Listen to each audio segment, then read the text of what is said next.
The United States and the Taliban are all set to sign the historic agreement in a short while, and now Afghanistan's President Ashraf Ghani is speaking. Let's cut across live and listen in. Secretary General of NATO,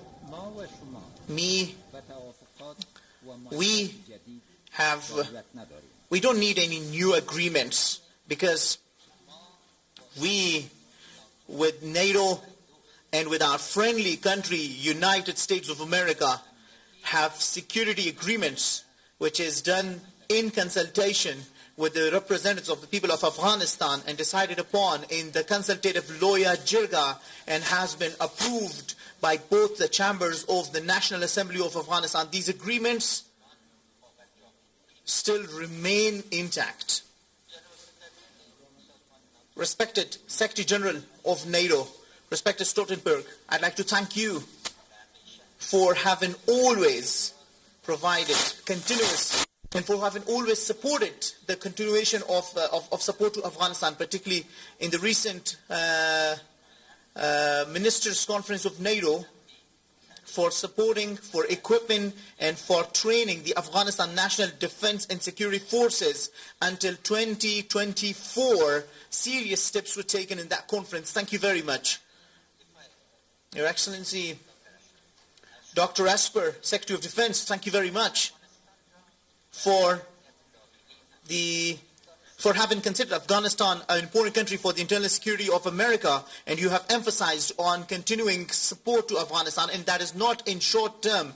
That has always been a mid-term and a long-term support towards Afghanistan.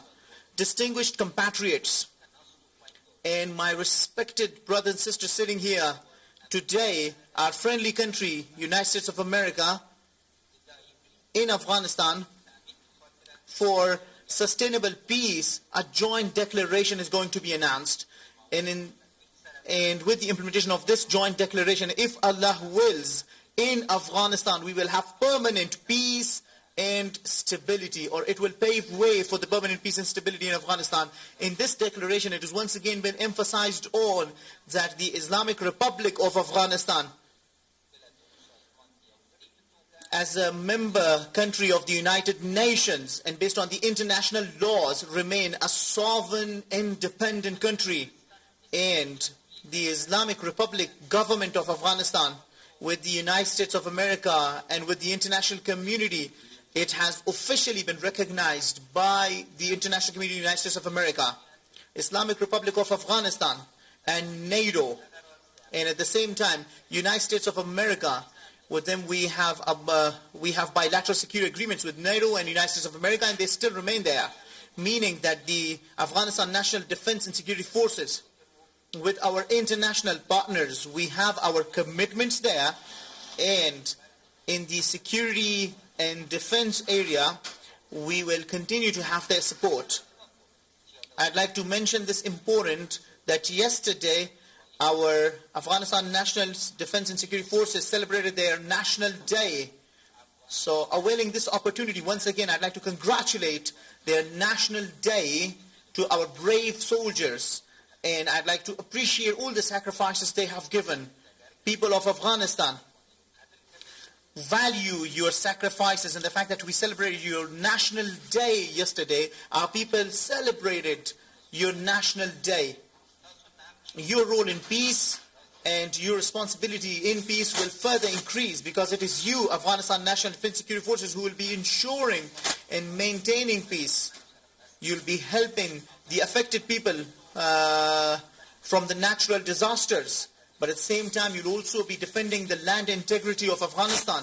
And declaration, our relation with the international community, and particularly with the United States of America, will be based on mutual respect and mutual interest.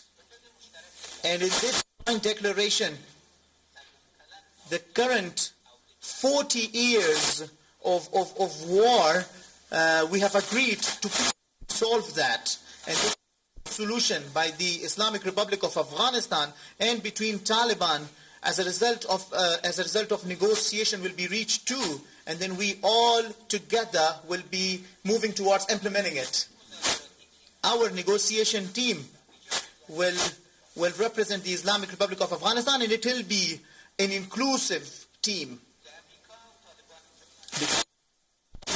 based on the agreement, in the last 1 week, we had reduction of violence. Well, some incidents happened, but again, fortunately, most of our compatriots celebrated or lived in a peaceful week. And this will help with Taliban through direct negotiations reach a permanent ceasefire.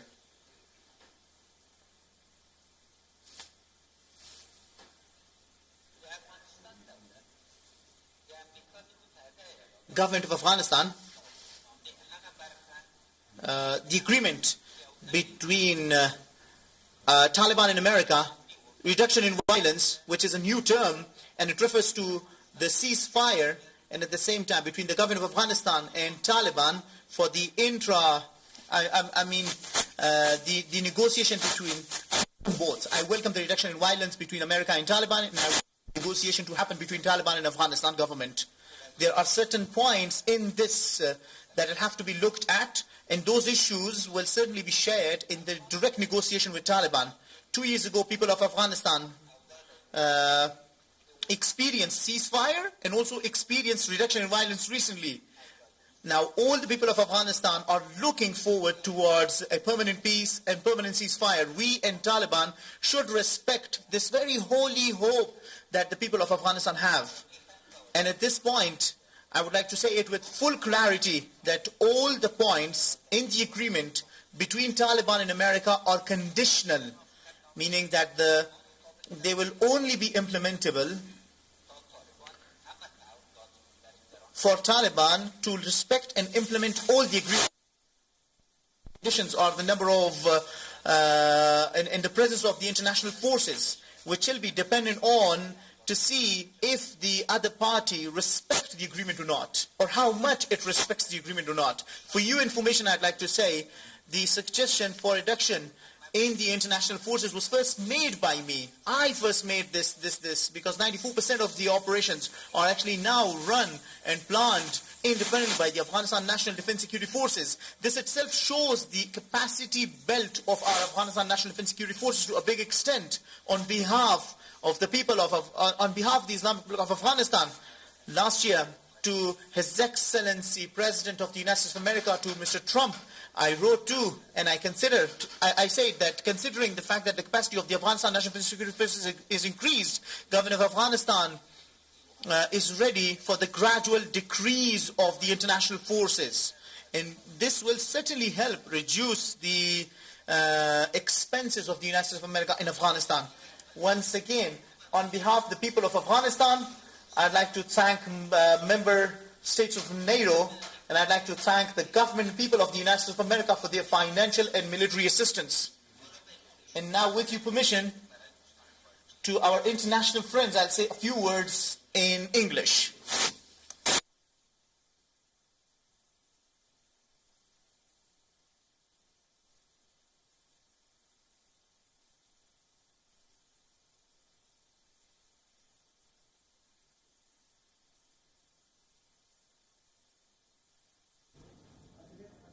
Together.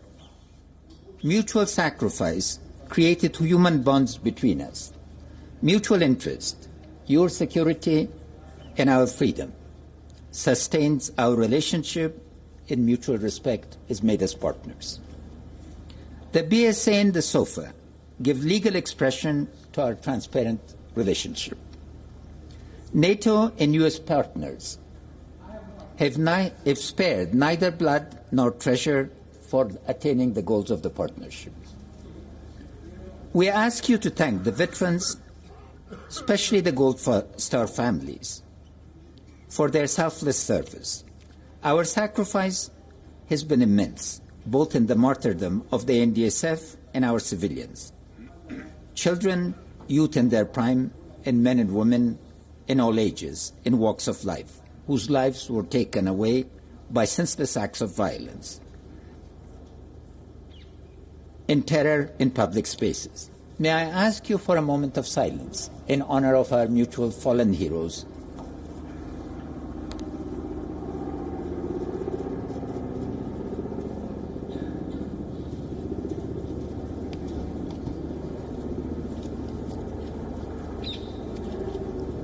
Today can be the moment of overcoming the past.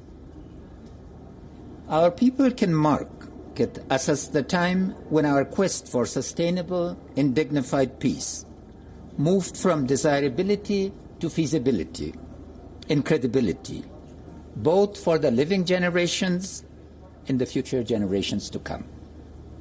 We, the people and the government of Afghanistan, and you, our international partners, are in full agreement and alignment on the need for seeking a political solution to the conflict with the Taliban. We have the political will and the capacity to make peace because of the resilience of our society, the dynamism of our economy, and the capability of our state. An indication of our resilience as a society is the return of over 10 million of our displaced population and refugees during the last 19 years. Around 4 million of them returning during the last 5 years alone. Free speech, expressed both through a vibrant media and social media, are features of our daily lives, and hold pride in it and make sure that it's protected. Our egalitarian ethos finds expression in national dialogue, with the tradition of Loya Jirga adapted as a mechanism of national discussion and consensus building. Our demographic profile, with 75% under 30, makes the country one of the young people. Our women, creative, dynamic, and strong, think and speak for themselves. We've become a true stakeholder society, discussing peace vigorously. Our inclusive, productive public discussion has turned the interrelated notions of constitution, republic, citizenship, and freedoms and rights into keywords in our social discourse and narrative of our collective identity as Afghans today. During the historic 2018 ceasefire, our society demonstrated the capacity for embracing the future, engaging tens of thousands of Taliban fighters in conversation, without a single incident of abuse, revenge, or violence. Our societal capacity for peace, tolerance, and forgiveness comes from our abiding belief in the injunctions of Islam. Our ulama have been champions of peace and our rights and freedoms. The alignment of views between the ulama and the women in the dialogue with Taliban has been truly inspiring. Our ulama created the enabling conditions for the 2018 ceasefire when 2,907 of them issued a fatwa urging peace and ceasefire. I therefore quickly ordered a ceasefire. The Taliban accepted. Thereby, we had a true feast celebrating the end of the month of Ramadan in 2018. Our private sector is engaged vigorously in peace. Today, they provide the necessary goods to every single district of Afghanistan. In 1990, people had to stand in line for hours to get a liter of petrol or some wheat or flour. We have demonstrated our political will and state capacity. The past 2 months, we embarked on an intense process of consultation with our defense forces, civilian leadership, and critical groups of stakeholders, responding to the directions from their commander-in-chief. Our patriotic forces changed their posture from war to reduction of violence within 5 days. We have organized our civilian capacity in all provinces equally swiftly. Relentless focus on reforms and a culture of acceptance of civilian leadership has been the key to building the capacity of the security sector. Defying predictions that the NDSF will not be able to fill the vacuum left by the departure of over 125,000 ISAF forces in full assumption of security by ourselves, we've gone from strength to strength, and thank you for the resolute support mission, and I salute General Miller and the previous commanders. ANDSF's strength, functioning as the protector of our constitutional order and protector of the rights and obligations of their fellow citizens, gives us the confidence to pursue sustainable peace. Your ongoing support to the ANDSF, Dr. Esper, Mr. Stoltenberg, during peace and war are essential to our freedom and your security. Our brave women are increasingly serving along the men in the ANDSF. Peace has been an integral component of our vision and program of action for securing the future of our country as an effective state, unified nation, and prosperous country. End of 40 years of violence is the primary objective of our society. Peace is the process for achieving this objective, a process that would not lead to the stated objective and merely change the scale and scope of violence is therefore not likely to receive strong public support. Given the stated divergence between the Taliban and us, we need to agree to a fair and transparent process for reaching agreement and convergence. We are confident that we have a national consensus on peace. Our confidence derives from 5 years of intense consultation. The ulama, women and youth have convened national-level gatherings of stakeholders giving expression to their hopes and fears. The consultative peace Loijirga of 2019 brought all the stakeholders into a national forum. The 23 recommendations of the Loijirga have provided a platform for peace. Reaching here is required commitment and sacrifice of the ANDSF, compassion for the suffering of every Afghan, conviction that the war must end politically, and courage to act on the conviction to opt for the road less traveled when reaching a fork in the road. A president, however, does not have the freedom of a citizen. A president has to act within the limits set by the Constitution, the source of his authority, hence assessing all recommendations through compliance with the Constitution, our national rule book. We need to acknowledge that we have yet to form a national consensus on the price of peace and the trade-offs.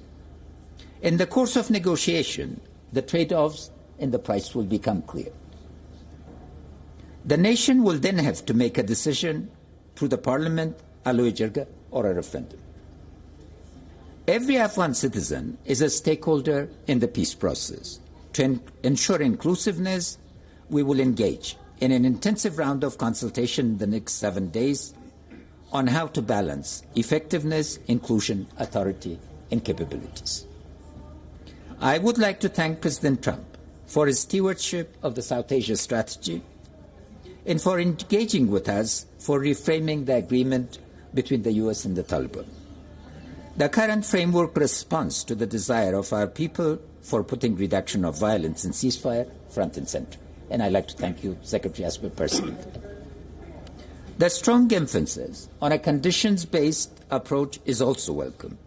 We appreciate the willingness of the United States and our NATO partner to discuss the question of sanctuary provided by Pakistan to the Taliban as an armed group. Our agenda for discussion with the Taliban will be wider than their discussions with the United States. They should be ready to discuss their relationship with the state and non-state sponsors, a verifiable system for cutting off their ties with all transnational terrorist groups, their dependence and involvement with narcotics and other transnational criminal organizations positively. We have an exciting agenda for putting an end to 40 years of violence and joining forces.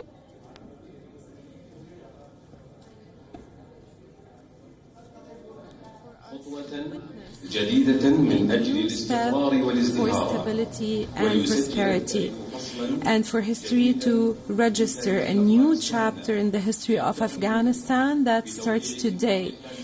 by signing the agreement for bringing peace to Afghanistan, an agreement that is so important that it paves the way for a brighter future, God willing, inshallah, where wars end and the friendly Afghan people enjoy peace, prosperity, and stability.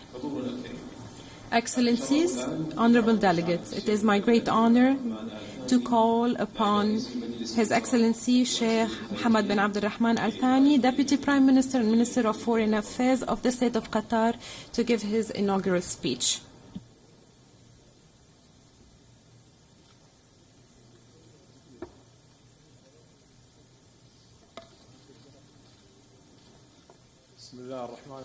In the name of God, most gracious, most merciful, Excellencies, ladies and gentlemen, honorable delegates, at the outset, it gives me a great pleasure to welcome you all in the state of Qatar and to wish you a pleasant stay. First and foremost, we give thanks to God Almighty for guiding us towards reaching an agreement considered as the very first step on the path to comprehensive and sustainable peace that should gather all the categories, regions, and components of the Afghan society, women and men, in order to build the future of the coming generations in this noble country.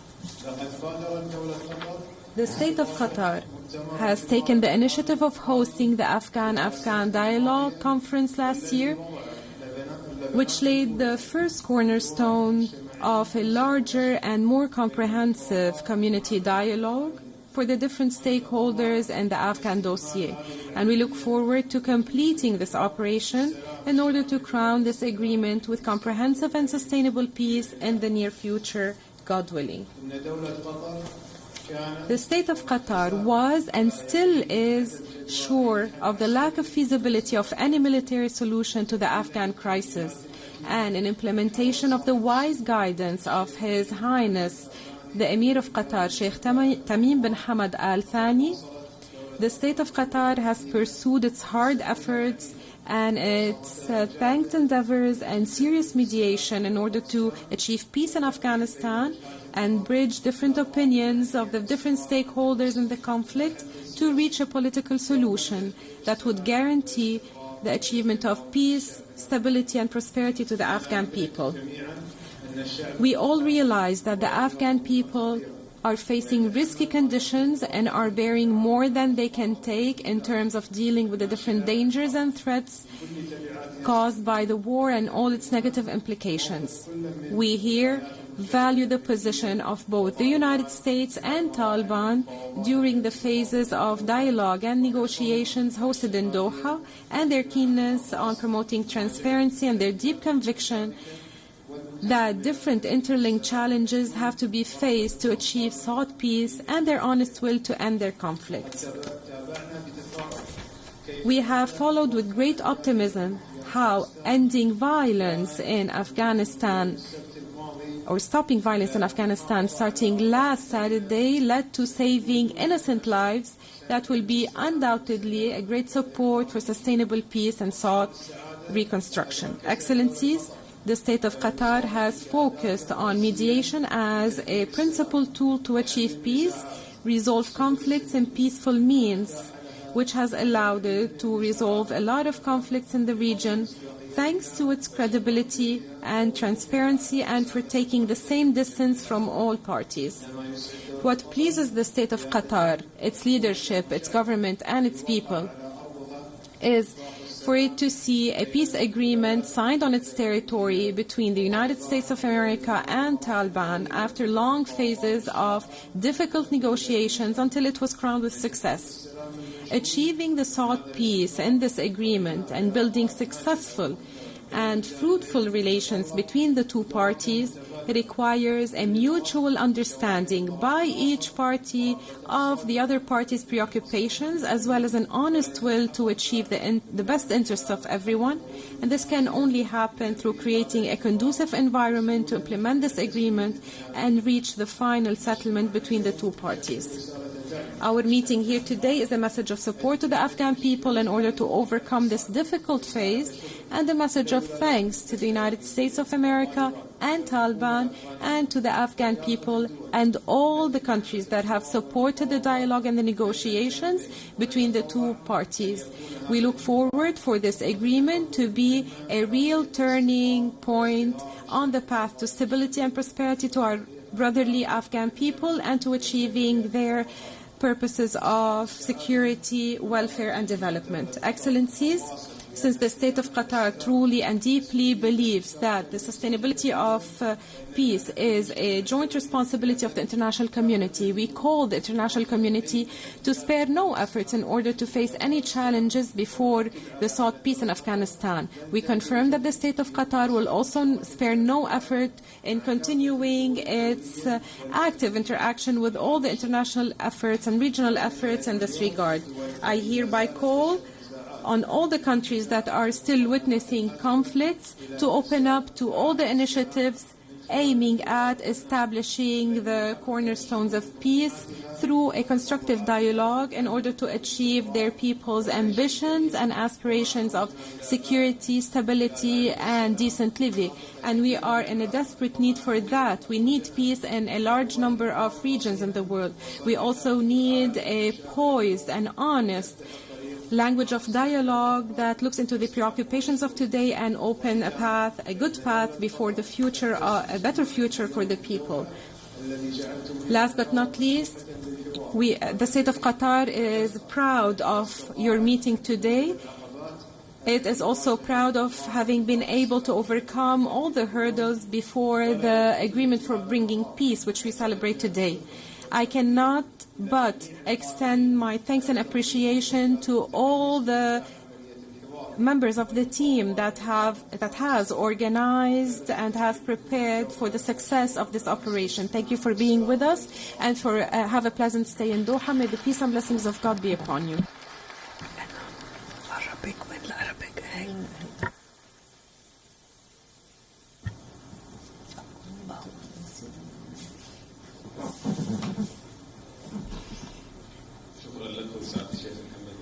Thank you, Your Excellency Sheikh Mohammed bin Abdul Rahman Al Thani, Deputy Prime Minister and Minister of Foreign Affairs for the State of Qatar, for this inaugural speech. Excellencies, honorable delegates, we now call upon Mr. Mike Pompeo, Secretary of State of the United States, to give his speech.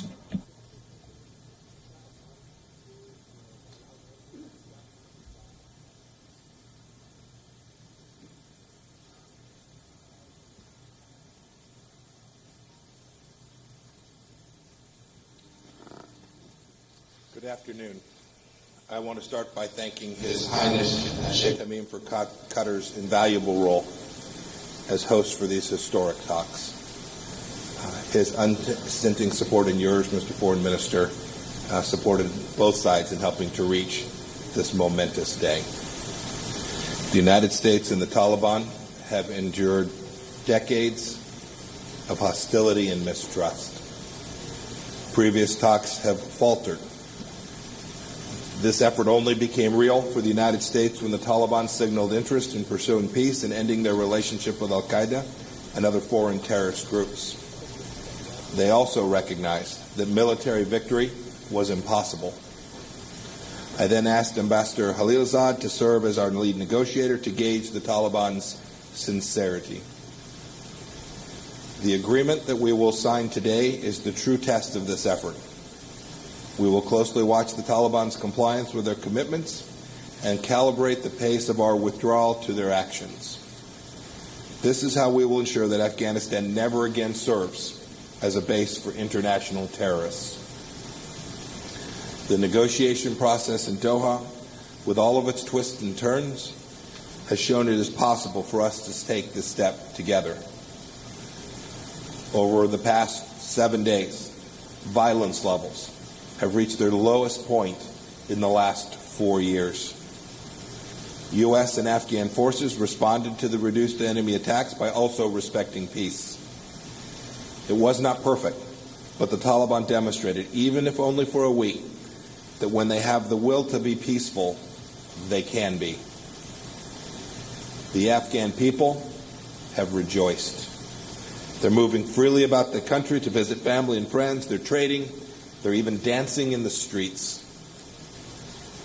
But we're just at the beginning. Furthering the cause of peace will require serious work and sacrifice by all sides. The United States, the coalition, the Taliban, the Afghan government, other Afghan leaders, and the Afghan people themselves to maintain the momentum needed to reach a comprehensive, inclusive, and durable peace. This agreement will mean nothing, and today's good feelings will not last if we don't take concrete actions on commitments and promises that have been made. When it comes down to it, the future of Afghanistan is for Afghans to determine.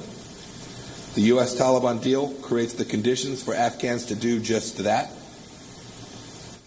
Here's our take. Here's our take on what steps by the Taliban will make this agreement a success. First, keep your promises to cut ties with Al-Qaeda and other terrorists.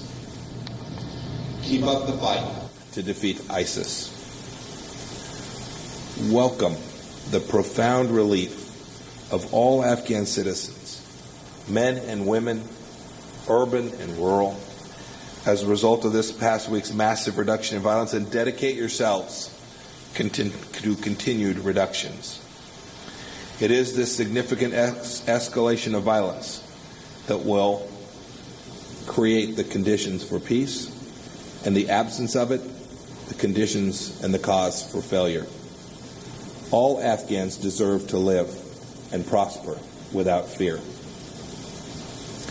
Sit down with the Afghan government, other Afghan political leaders, and civil society, and start the difficult conversations on a political roadmap for your country. Exercise patience even when there is frustration. Honor the rich diversity of your country and make room for all views. Afghan governments have failed because they weren't sufficiently inclusive. The Afghan government of 2020, and indeed the Afghanistan of 2020, is not the same as in 2001.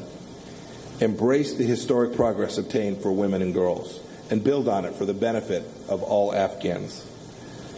The future of Afghanistan ought to draw on the God-given potential of every single person. If you take these steps, if you stay the course and remain committed to negotiations with the Afghan government and other Afghan partners, we and the rest of the international community assembled here today stand ready to reciprocate. I know there will be a temptation to declare victory. But victory for Afghans will only be achieved when they can live in peace and prosper. Victory for the United States will only be achieved when Americans and our allies no longer have to fear a terrorist threat from Afghanistan. And we will do whatever it takes to protect our people. The United States will press all sides to stay focused on the goal of a peaceful, prosperous, and sovereign Afghanistan, an Afghanistan free of malign foreign interference, where all voices and communities are heard and are represented. This is the only way. This is the only way a sustainable peace can be achieved. And for all of us here, and most importantly, for the security of the American Afghan people, this must happen. Thank you.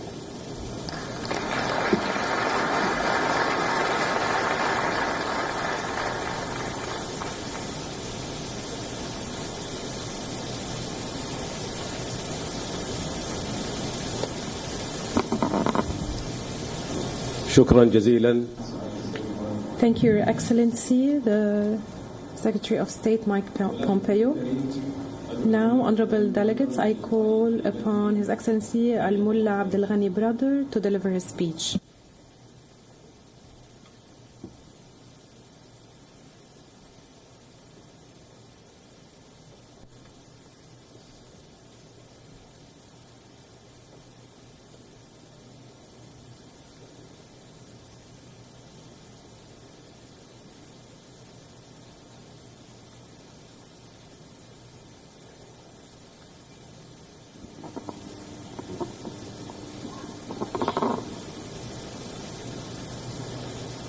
بسم الله الرحمن الرحيم. In the name of God,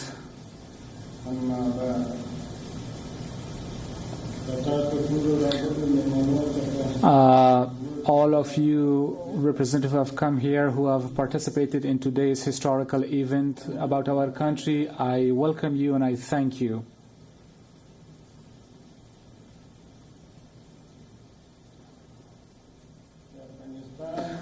Afghanistan, the Islamic Emirate of Afghanistan, the Taliban, and the United States, successful negotiations and the agreement for the Mujahid nation of Afghanistan, and is also good for the international community.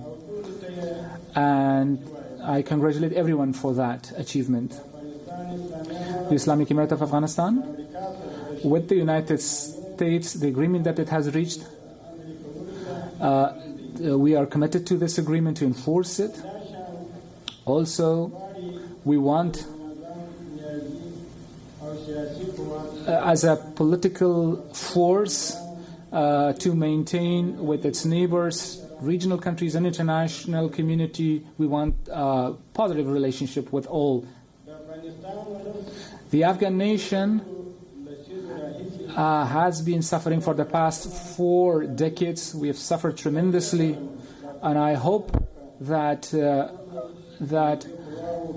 with the withdrawal of all foreign forces from Afghanistan, that the Afghan nation, under an Islamic regime, will take its relief and embark on a new prosperous life. We all want to be attentive to the unity and prosperity of our country. For this reason, I call on all Afghan factions to honestly and sincerely for the establishment of a strong Islamic system come to negotiations, and so that for the Islamic values, we all come together for Islamic values around Afghanistan and for Afghanistan. And at the end, I would like to take the opportunity to express my gratitude to the Qatari Highness, and also to the Deputy Prime Minister and Foreign Minister Abdurrahman al-Sani, and also for other Qatari officials who, during this long period of negotiations, they supported the peace process and hosted us and facilitated everything for us, and took a lot of favor. I would like to thank them and express my gratitude for that. Also, in terms of peace, and the Pakistan's and thank them for their efforts, for their work and assistance. I would like to thank them for that.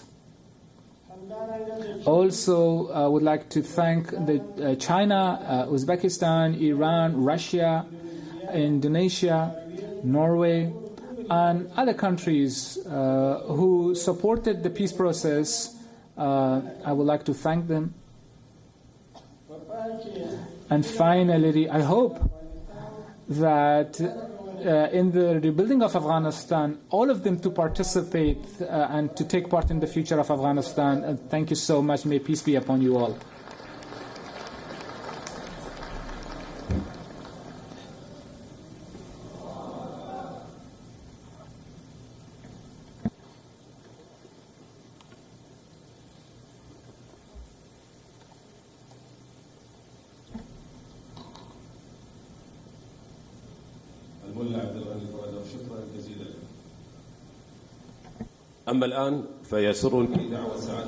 Thank you so much, Your Excellency Al-Mullah Abdul Ghani brother. I now call upon His Excellency Mr. Zalmay Khalil Zad and Al-Mullah brother to sign the agreement. Honorable delegates, we kindly ask you to remain seated until the very end of the signing ceremony.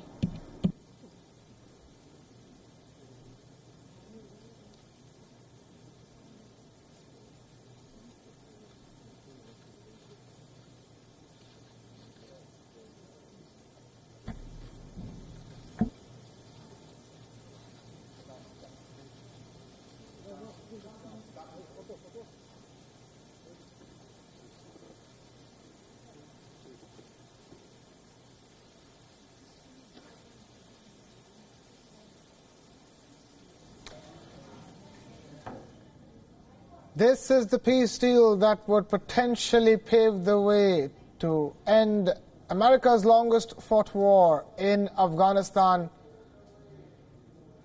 And it's being signed, ladies and gentlemen, as we speak, in the Qatari capital of Doha. On your screens, U.S. Special Representative for Afghanistan, Zalmay Khalilzad.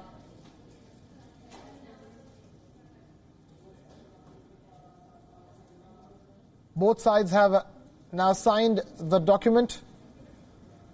This historic peace deal will officially take effect moments from now.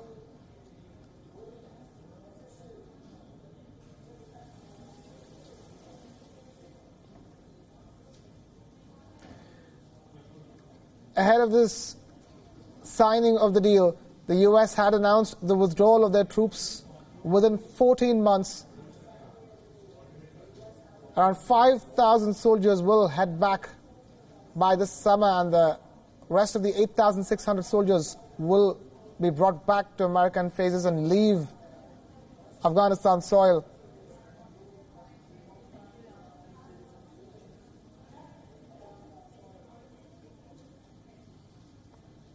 Prior to the signing of this deal,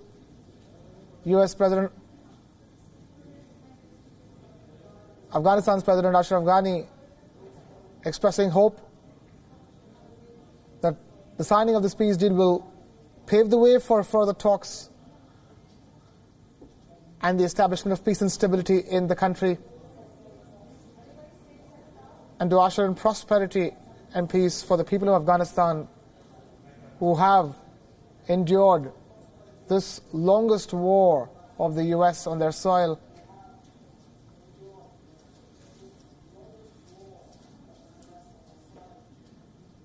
WION World is one who's bringing you non-stop live coverage of the signing of this historic Afghan peace deal, live straight from Doha.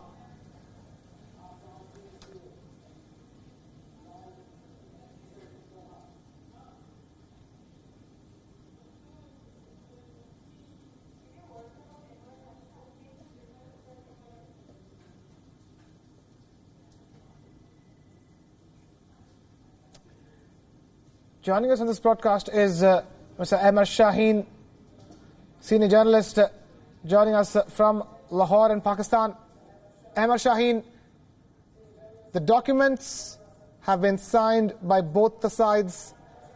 At this point in time, hopes are extremely high that this will be that definitive peace deal that will change the course of history for Afghanistan. And Ahmed Shaheen, as we speak, handshakes between Taliban and your thoughts? Well, the peace process should have started 20 years ago without waging the longest U.S. war in its history and without wasting trillions of U.S. dollars and giving it to the war industry, which is now going to create even more wars, and without hundreds of thousands of casualties. I mean, just 4,000 declared casualties just on the American side. So all of this against an evil monster called Taliban that the U.S. itself created with the help of Pakistan, and now negotiating with them after saying we don't negotiate with terrorists, now negotiating with them and celebrating it as a victory for peace. I want to be optimistic, but how optimistic can one be? And also, I mean, who's won the war?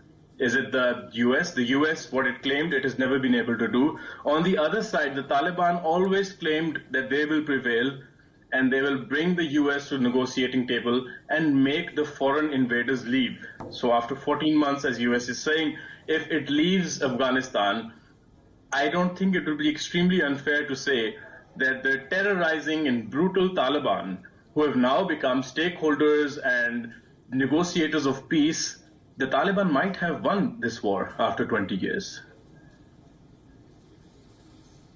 Ahmed Shaheen, that's exactly what U.S. Secretary of State Mike Pompeo was talking about. There is no point in talking about who won anything at this point in time, because for anybody to win, the people of Afghanistan will need to see a better future than what they have over the last 19 years?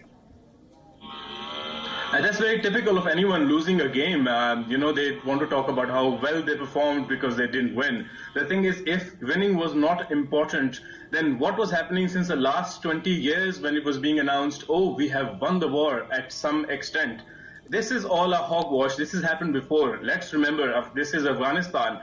In Afghanistan, the US already created Taliban against the Soviets, and then the heroin culture that happened, and the Kalashnikov and the weapons culture that happened. Still today in my country, in Pakistan, on the roads you can go and you can see people are still being affected by those policies, those compromises, as they say, for the sake of peace. I would really want to believe that these are the compromises for peace, but history has taught us that it is never for peace. For example, if it really was for peace, then they really have to declare whether or not the Taliban, these Taliban that they're talking with, at one point they are very rightly criticizing Pakistan for harboring and giving sanctuary to these Taliban that Pakistan has been giving. And Pakistan has been against the Tehreek-e-Taliban Pakistan, but the Afghan Taliban have been more or less been given a sanctuary inside Pakistan. So how is this different from these Taliban who have murdered, raped, beheaded people and destroyed a whole civilization? What are they willing to change? We haven't heard anything about what are the terrorists and the filthy people who terrorized and murdered innocent women and children. How have they changed? We understand the compromises that the US and the Afghan government will be doing, but what are the compromises that the terrorists, the Taliban, are going to be doing? I'm not against the peace efforts, but peace under such shadows is not really peace. We have seen this so-called peace happen after the Soviet war, where America just left the US, and then the neighboring countries had to bear the brunt of the extremists that they had created. What is being negotiated in terms of women's rights, minority rights? What they are saying now that this will happen after the signing of the document which they just signed.